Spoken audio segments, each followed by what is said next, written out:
বাঙালিদের দৈনন্দিন খাবারের একটি অন্যতম পছন্দের খাবার হলো লাউ চিংড়ি।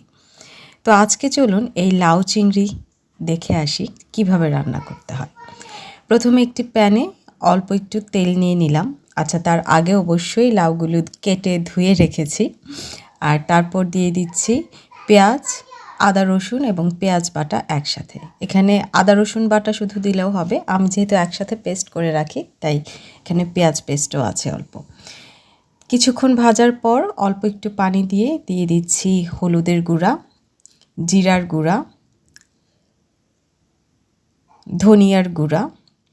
আচ্ছা, এখানে কিন্তু আমি কোনো মরিচের গুঁড়া দিচ্ছি না, আর লবণ দিলাম কারণ আমি কাঁচামরিচ দিয়ে রান্না করব। লাউয়ের তরকারি সাধারণত শুকনো মরিচের গুঁড়ার থেকে কাঁচামরিচ দিয়ে রান্না করলে বেশি ভালো লাগে, তাই আমি এখানে 3টে কাঁচামরিচ ফেলে দিচ্ছি। এটা যার যার স্বাদ মতো, যে যেমন ঝাল খায় সেরকম হবে। আমি যেরকম ঝাল খেতে পছন্দ করি সেরকমভাবে আমি মরিচের পরিমাণ দিচ্ছি। এরপর দিয়ে দিচ্ছি চিংড়ি। এ বাসায় আমি একাই চিংড়ি খাই, আর চিংড়িতেও আমার হালকা অ্যালার্জি আছে, এই জন্য সে পরিমাণে খুবই কম দিচ্ছি, জাস্ট ফ্লেভারের জন্য।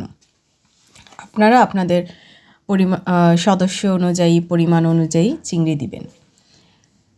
তো চিংড়িটাও কিছুক্ষণ ভালো করে ভুনে নিতে হবে। ভুনার পরে আমি একে একে দিয়ে দিচ্ছি কেটে রাখা লাউ। লাউগুলো কেটে ভালো করে ধুয়ে কিছুক্ষণ পানিতে যদি ভিজিয়ে রাখা হয় তাহলে লাউয়ের মধ্যে যে কষগুলি থাকে সেগুলি চলে যায় এবং লাউটা খেতে ভালো লাগে এবং সিদ্ধ হয় ভালো। আর লাউয়ের খোসা দিয়েও কিন্তু দারুণ চমৎকার ভাজি হয়, সেটার রেসিপি আরেকদিন দিব ইনশাল্লাহ।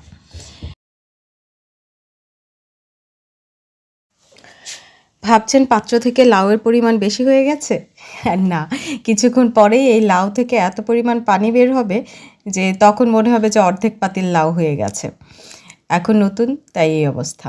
তো কিছুক্ষণ ঢেকে দিলাম। ঢেকে দেওয়ার পর লাউ থেকে যখন একটু পানি বের হয়ে এসেছে তখন আবার ভালো করে নাড়াচাড়া করে মশলা চিংড়ির সাথে লাউটাকে মিশিয়ে নিচ্ছি এবং নিচের লাউগুলি উপরে নিয়ে আসছি, উপরেরগুলো নিচে, যেন সব লাউ সুন্দর করে সিদ্ধ হয়।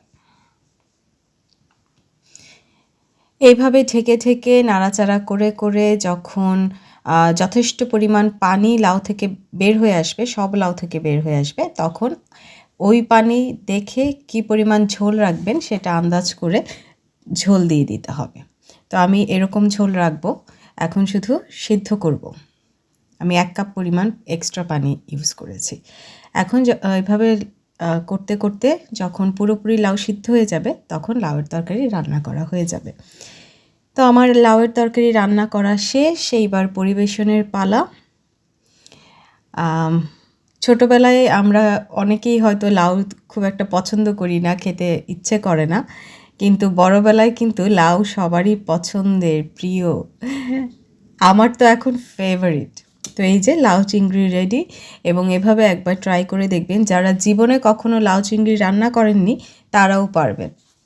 ধন্যবাদ।